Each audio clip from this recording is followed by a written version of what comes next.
In this video, I'm going to show you how you can delete your Shopify account as a buyer.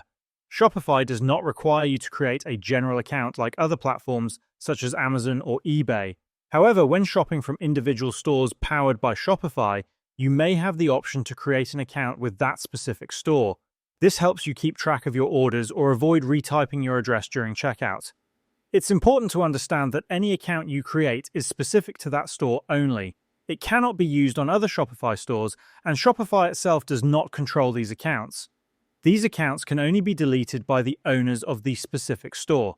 To delete this account, go to that particular Shopify store where you previously logged in.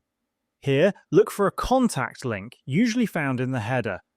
If it's not there, scroll down to the footer of the website where it's often located. Once you find the contact option, click on it to open the contact form.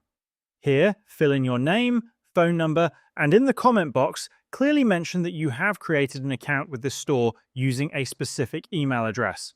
Kindly request the store to remove your customer account and delete any personal data associated with it. Once you've completed the form, click on Send. Your request will then be forwarded to the store owner, who can process the account deletion. And this is how you can delete your Shopify account as a buyer.